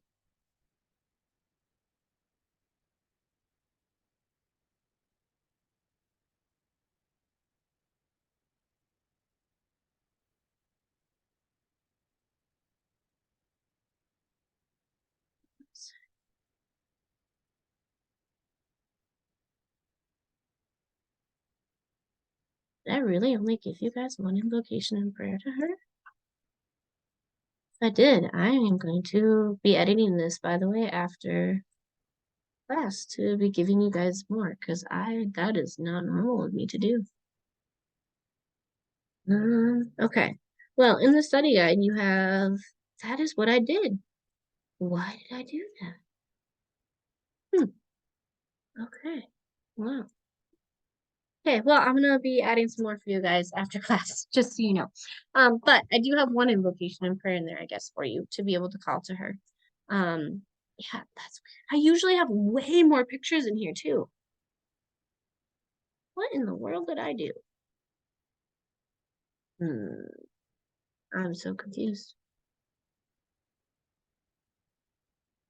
I must have been really tired when I made this one. I'm so sorry, guys. This is really throwing me off.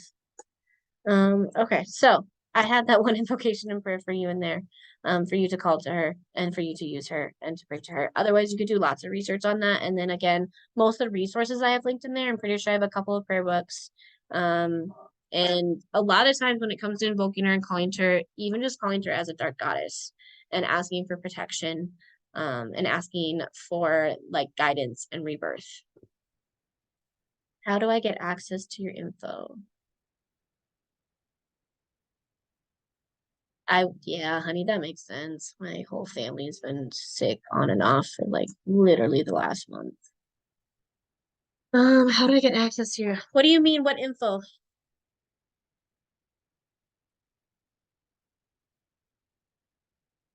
Oh, you're talking Uh, about info after class. I'm gonna guess Delilah. yes, after class. I'm sorry, I couldn't find the button real fast. I'm in the middle of trying to You're take care okay. of my son. No, you're okay. So I'm pretty sure I know you sent a message to enroll yet, just somebody hasn't reached out to you yet. No, Um, no, not yet. I did leave a message, but no, nobody's reached out yet. But I know you guys, a lot of you guys have been sick, and I believe some people left. So I'm sure you guys are backed up. So what I did here is I put my email in there. Can you just send me an email saying that you're asking for the after class study guide so that I can just send that to you then? Sure. Thank you so much. Yeah, that'll be I think the easiest way. So I'll do Okay. that. Can do it that way. Thank you. Thank you. Thank you. Okay, so as now that I'm done being perplexed by my study guide, um, you guys have any questions before I call her in for you guys? Before I invoke her?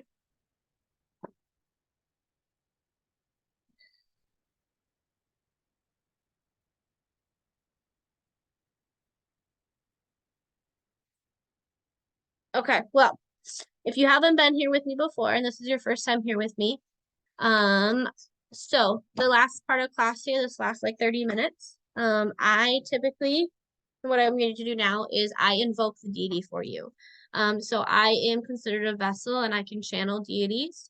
Some of them will come across very strong because I have a very intense, close relationship with them. Morrigan is one that should come through very strong for you. Others won't just because I don't have quite as strong of a relationship with them. But this is something that I do and I have the ability to do for you guys, and I absolutely love doing it. So I invoke them for you so that you can meet them. How I do that is by creating a sacred container and a sacred space for you to enter to be able to do so. So I typically call in all guardians, gatekeepers, and directions first. Then I will invoke that deity while bringing you through a meditative, like, presence with them while you're within that container. And I give you the space to be able to have them present to you in any way they're going to present to you. I want you to keep in mind they may present to you differently. They may not present to you the way that I describe them myself and how they present to me. They may present to you in an image. They may present to you in sounds, smells. They may present to you in words. They may present to you in just energetic feelings. So be open to like whatever message and whatever energy is going to come to you. I've also been told by students that I should warn people if you haven't been with me before, my energy can be a lot, especially when I'm invoking. My energy is very purifying and cleansing. So it's going to go in and it's going to pull out and purify and cleanse some things that you may not even know that's there. If you feel overwhelmed at all, please take a drink of water. Please reground yourself in any way that you usually can and that works for you. Or if you work with crystals, grab any crystals that you use to ground. I personally am very attached to lapis lazuli. If you have any of that and you get overwhelmed, grabbing that would help with my energy that's moving through you. So before we get started here, I am going to shut off my camera and mute myself for like 3 minutes so I can get the altar set and get it ready to go for you guys. While I do that, I want you guys to get into sacred container. That's what I call it. Everybody calls it something differently. It's dropping in meditative state, sacred space, higher place, your inner self, like whatever it is that you use. It doesn't matter, they're all interchangeable. You'll just hear me using the verbiage sacred container, because I use it as a sacred energetic container. I view things as energy. That's how I work with it. That's how I manipulate it.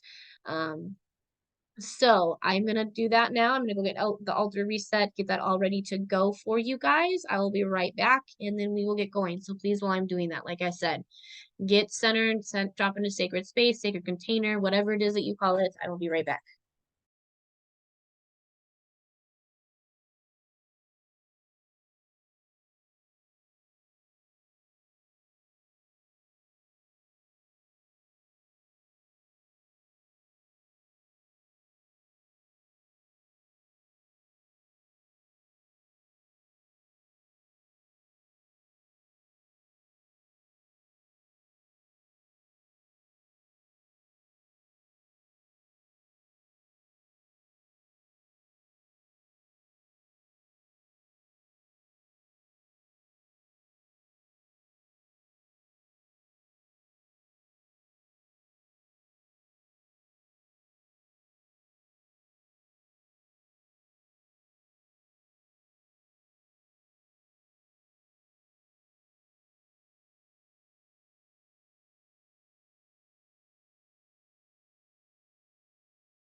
At this hour, I call with anticipation and connection as we gather and seek the wisdom of the dark goddesses, the ancients, and the guides and archetype energy around us. I call to our guardians and gatekeepers. I call to all ascended masters, interdimensional beings, spirit guides, ancestors, and I thank you so very much for being here and for holding the circle for us this afternoon. I humbly ask in your presence that I humbly ask in your presence we seek knowledge and that you provide all the knowledge. And then I ask and I guarantee that we are ready to receive and integrate. For now is our time to grow, transform, expand, and to experience rebirth. We are promised no tomorrows. This is our hour of magic. This is our moment of possibility. To the guardians and gatekeepers of the four directions, I thank you for turning your gaze to us this afternoon. We honor your sacred presence, and I thank you for your blessings, and you are so very welcome here. I call to the direction of east, the element of air, the ones who breathe new life into being.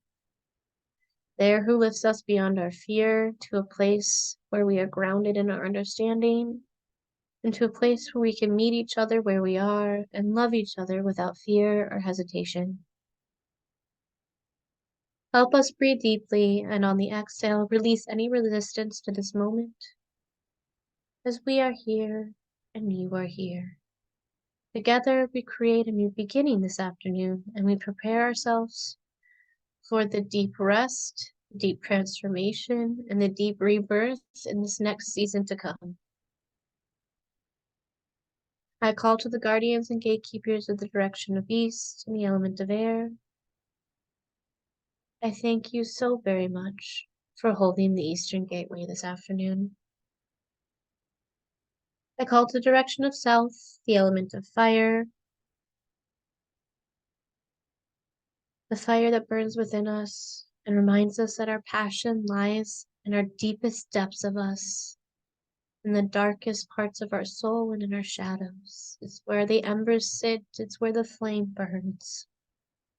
Help us to summon the wilderness and wildness that's within us, and help us to keep the fire lit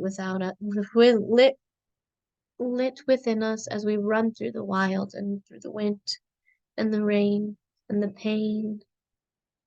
Help us burn down the ashes of anything left in our lives from the harvest that does not belong within us as we enter this new season of growth, rebirth, and transformation.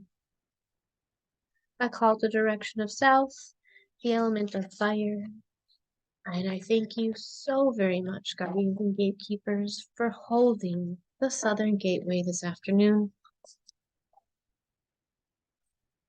I call upon the spirits and the guardians and the gatekeepers of the direction of west, the element of water.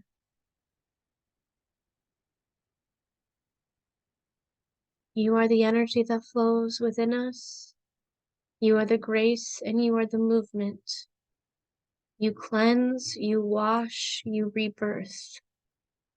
But you can also drown and destroy, and you would have the power to wipe out all land and within existence.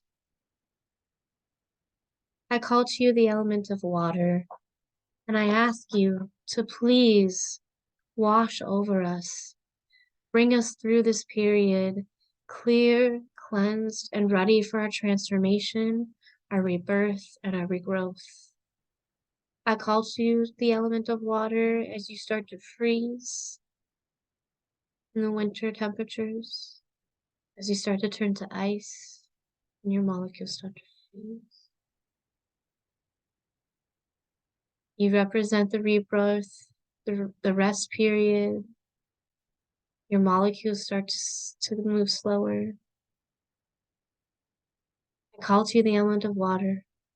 Please wash over us. Please wash us. Please cleanse us. Please let us move with grace and fluidity throughout our life and throughout this transformation and rebirth. I thank you, guardians and gatekeepers of the direction of west and the element of water, and I thank you so very much for holding the gateway tonight, this afternoon.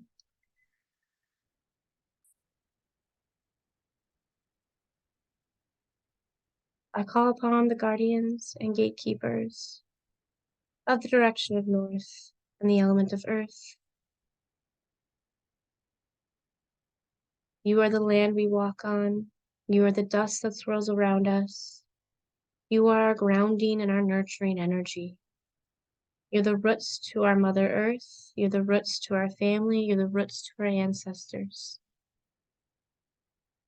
I call to you, to the guardians and gatekeepers of the element of earth, and I ask for your stability.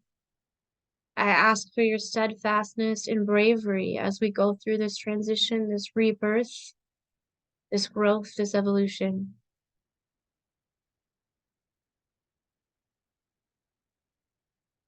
I call to you, direction of north, the elements of earth, guardians and gatekeepers, and I thank you so very much for holding the northern gateway this afternoon.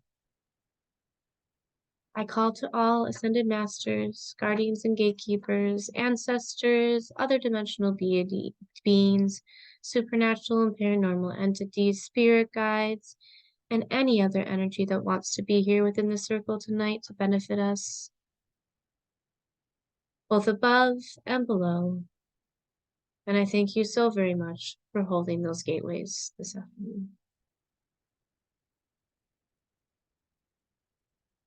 Amen. Aho. So did it.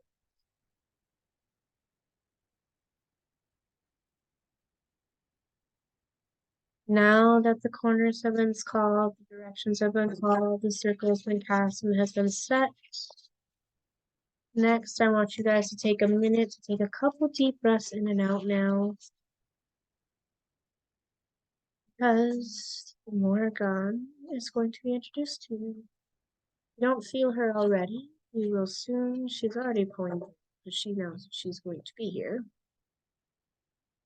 So again, take another deep breath out and a deep breath in.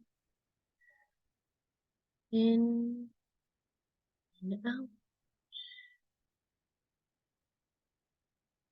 In and out.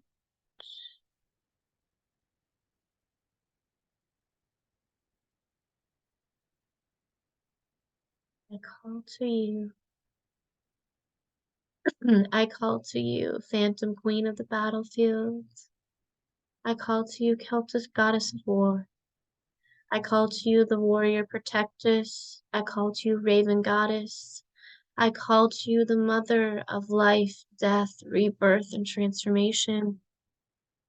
I call to you, the one who is the people of Tlath de Nanu. I call to you, dear Morrigan. Morgu, the one with many names and many titles. I call to each and every one of your faces. I call to Ba, Nanem, and Matcha. I call to each aspect of you for healing, protection, and strength. Let us hear your crows and their piercing cries. Let us hear them come through and welcome the rebirth and the transformation. Let us see you. Let us feel you. I call to you, blessed Morrigan, whose sacred names are many and who is known as one in three. I do not call to you for strength, but I call for you to show me and those within this circle the strength within myself and the strength within them. I do not pray or call to you for courage. I call to you and I call to you to be willing for myself and for them, to be willing to follow you into the battles that we are predestined and meant to be a part of. I do not call to you, I do not ask you for wisdom, but I call to you and I ask you to teach me and to teach them and to teach us to experience and pull forth the crone within myself. I do not call to you and ask you for blessings because I live each day blessed in magic. We live each day blessed in wisdom. We live each day blessed in knowledge. I call to you and I ask that I be willing to follow the ways of the wise, to follow the ways of the knowledge that we find, and to follow it through no matter what the transformation is and how messy it can be. I call to you, dear Morrigan, Raven Goddess. I do not pray for prosperity. I do not call to you for prosperity at all. I call for you for abundance, which already flows within myself and within life and within the universe. I call to you, dear blessed Morrigan, dear Mother Goddess, dear Raven Goddess, to please pull forth that abundance energy from within myself. I call to you so that we do not lose our way. I call to you to remind myself, to remind them, to remind us, to remind every entity and soul within this circle that their bravery, their determination, their courage, it is all within them. Your battle cry and your crows are there to just remind you to dig deep to find it. I call to you, dear blessed Morgan, to please show everybody within this circle their guide to their next transformation, their next rebirth, their next growth. And I ask that you allow them to feel your absolute, utter, fierce protection that you offer. You have the ability to decide our fate, to decide if we will be victors or not in every single war and battle that we fight. And we ask you to stand alongside us as we do so. Not to help us, but to just simply provide us that protection and that comfort. Now, dear Morrigan, please, I ask for you to show yourself to those within this circle in any way you feel they are ready to hear. I ask those within this circle now to please, if your head is down and your eyes are closed, to please lift them up, open them, and see if you see her there for you.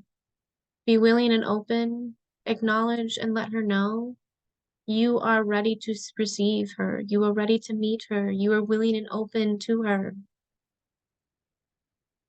Once you do this, you can go back to whatever position is most comfortable for her to meet you and continue to take some deep breaths in and out as you feel her energy surround you, as you feel the energy enter your sacred space.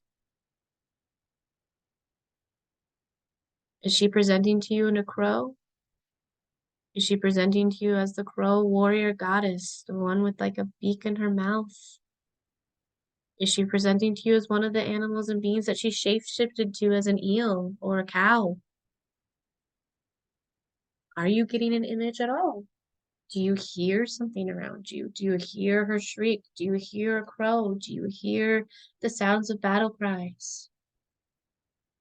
Do you feel the fierceness, the protection, the love, the bravery, the courage, absolute need for movement forward and transformation and growth?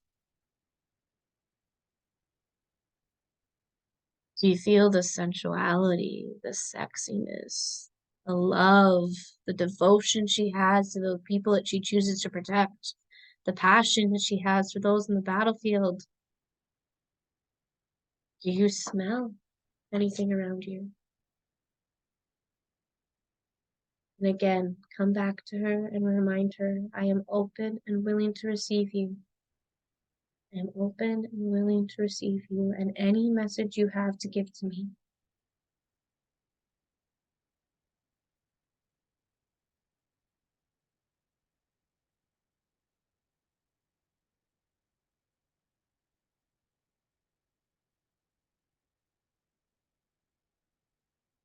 I'd like you to take a couple more deep breaths in and out.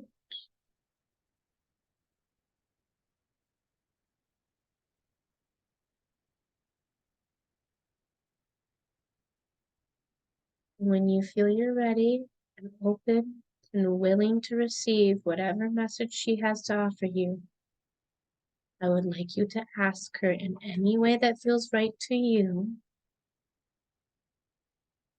what is the next transformation and rebirth I need to go through to reach my next evolution?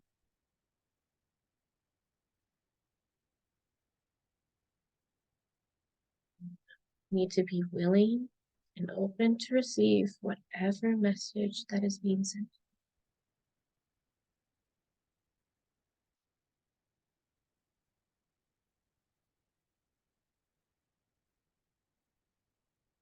Is it a message for yourself? Is it a message for the collective? Is it something that you need to be doing, an injustice you need to fight? Is it a boundary or relationship that you need to end for yourself?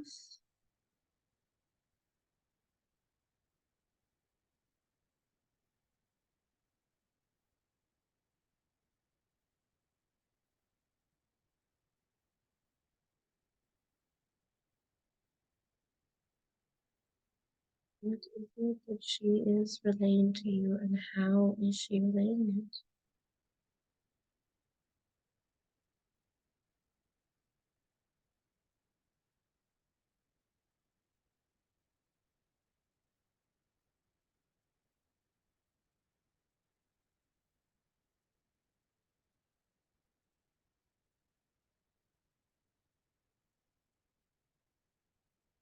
Give you guys one more minute here with her. Ask her any other questions you could possibly need to ask her that you feel that she could provide for you.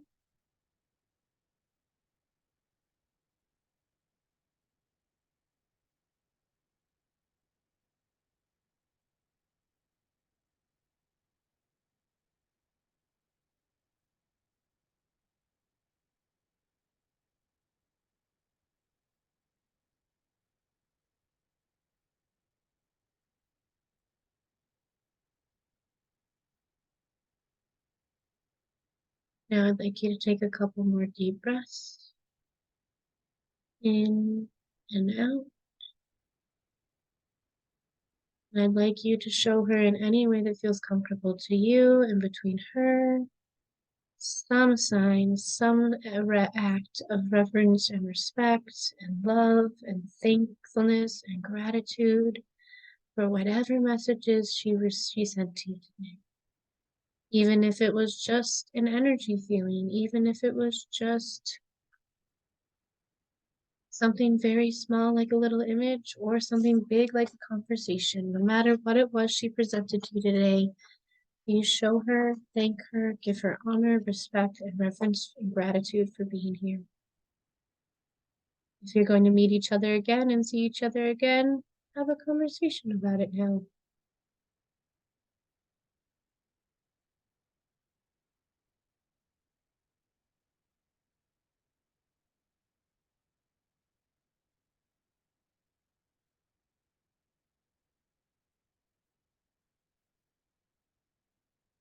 I call to you, dear Morrigan, Lady Morrigan, Phantom Queen, Raisin and Crow Goddess, foreteller and decider of the destinies of warriors on the battlefield, goddess of transformation, rebirth, regrowth, love, life, fertility, sex, so many things. We can call to you to almost every single aspect and area of our life, especially in witchcraft and magic.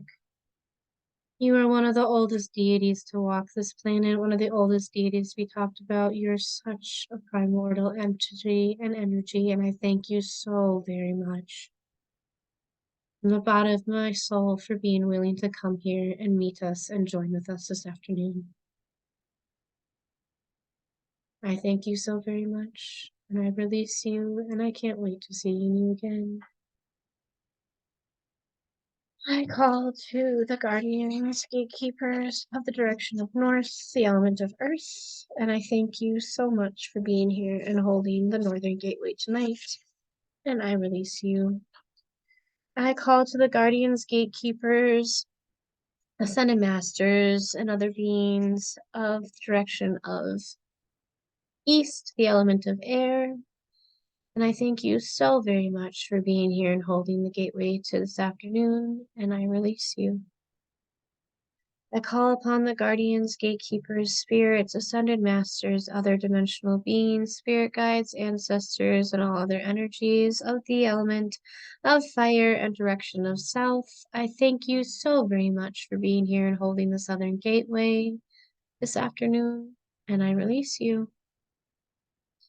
I call upon the guardians and gatekeepers of the direction of west and the element of water. I thank you so very much for being here and holding the Western Gateway this afternoon, and I release you.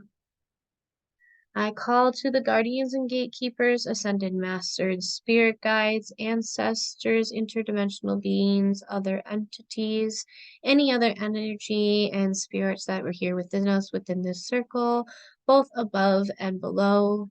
And I thank you so, so very much for holding the gateways in the circle this afternoon. And I release you. Amen. Aho, so mote it is. Okay, guys. So I hope that everybody got what they were looking for out of meeting the Morrigan. If you would like to talk about it, you certainly can. You can put it in the chat or you can unmute yourself and talk about it. You do not have to, though. I never expect that.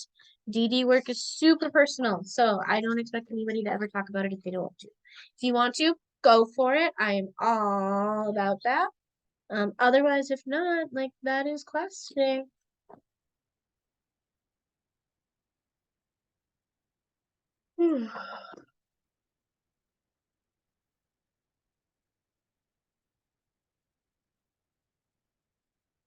To me as dark green, almost black. Ooh, I love that. Love that. I love that. I love that visualization actually a lot. It fits for her too, I feel, especially like with smoke and stuff across the battlefield. And yes, I absolutely love that. That is fantastic. Okay. So I don't think, honey, go ahead. Okay, that's weird. My screen asks if I'm playing music. Okay. Um, you can hear me, right? Yep, I can hear you. Okay, sorry. She came to me in as a person, but not how I would normally see or think of her. Like normally I would think of her with like red hair, kind of younger. The red hair may be a stereotype thing that a potion played into, but but this time she came to me like maybe mid late 30s with longer black hair, braided, Leonard. that had like a single red in the braid, which was actually pretty. And kind of like a gown, but it felt like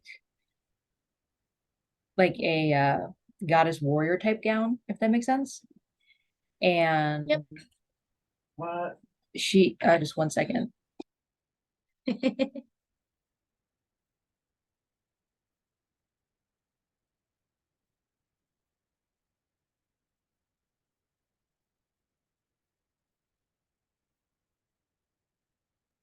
Sorry, my mom walked through the room. Good. Anyway, uh she didn't actually she didn't really take me anywhere in that. She was mostly in my room, kind of asking me questions, drilling me a little bit. That's different for And you. yeah, like I thought she was going to take me somewhere. I tried to imagine like a battlefield, but I couldn't, like an open field with just grass, but I couldn't really visualize it with her. And then she was like, okay, fine.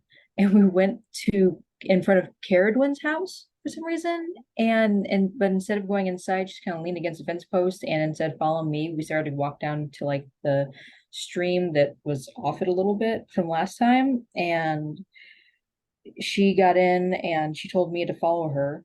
And when I walked into water, it wasn't very deep. But the deeper I got like a paint up my leg, which was weird. I thought it was the way I was sitting, but no. And then when I stopped trying to force the visualization, she was just there, and that's when she was talking to me, asking me questions, and she kind of made me feel better about something. But and she basically just told me something I already knew, like I need to work on self-discipline and willpower and that, and she kind of talked me through what I already knew, but it helps to hear someone else saying it. Yes, I love that. She's really good for that too. Like she's really good on like kind of mirroring. That's kind of what I get out of her too a lot of times. Like she'll mirror a lot. Okay. And actually, when you said the keratin, I thought it was kind of interesting, but then when I thought about it, I was like, that actually kind of makes a lot of sense to me. Just because like they're both so old. and like they both come from that region. And then also like Carradine, like she's married to a giant, and like it's said that Dogma was a giant himself, and like so like they had that connection with each other too. So that actually makes a lot of sense. So after you said that, I was like, huh, actually, hold on, that makes a lot of sense. Okay. I didn't think of it that way, but yeah, it put it like that, it does. Yes, so that's very interesting. I like that a lot. She's never presented to me that way, so I would look into that for yourself too. Okay, I will. And she was really nice. She even like my two shield wolves. She actually even petted both of them. So Right, that's right. You have wolves, and that makes a lot of sense too because she's known to transform into one. Oh, I love that. You got a real close connection then if she decided to touch one of your spirit guides. okay, I like. nice. I like that. I was really excited for this, which is why I found it odd that we didn't go anywhere. But I guess maybe it was a better connection that we didn't. Maybe. Let's Okay, see. thank you. Okay, so in the chat, I did get a direct message too from Lunar here. They say that I can share it. So they say, I hear the crows and I see them in my astral forest. They're everywhere. And I see a curvy red-headed woman with Celtic clothes, hair pieces, braids, armors, and weapons. And she has a crow with 3 eyes that morphs into multiple crows. That's interesting. I see her dogs around me and they're sitting there, lying down, and I smell the fire and I see my ancestors behind her in the forest. She says, it's time to step into the fire and burn away all that doesn't help me or aid. Oh, that's beautiful. She reminded you, I have fought and won since my first breath, and hold your head high. The battle isn't over, and you've won significantly already. Oh, this is a beautiful message you got. I really, really, really hope that you want to connect to her again because that is a beautiful message. And I feel like she will really help you continue that transformation. That is a gorgeous message that she gave you. Let's see, Jalinda said she isn't done with me and I still have more to go through in the transformation I'm in. And she will come to me as yep. See, honey asked that too. Purple. Yes, sovereignty, royalty. Like that's a big reason why I think she's attached to that because she was said to be a part of those instances. Like she was said to be a part of those things. Influence those things. Thank you. Okay. Oh, I love it. Yes, that's right. Your kiddo comes. Yay, I love that. Tell them thank you. I really appreciate what they said. I will tell them thank you and I love it. Do you know? Okay, yep, I answered that. I believe she answered a few questions. A healing a crow. Ooh, that's very interesting. What if you could touch, okay, what if you could touch her dogs? I would call to her again. If that was something that you could do, I would definitely call to her again. Personally, that's not something I've ever done. I've never done that. So I would definitely call on there. Hey, Paul. I see you. I know we're just about to be done, but I see you. Thank you for being here. Okay, does anybody else have like any questions over everything that I went over today? Anything about like questions for invoking? Do you guys have any like leftover energy that you're feeling that I need to help you with? Or are you guys good to go?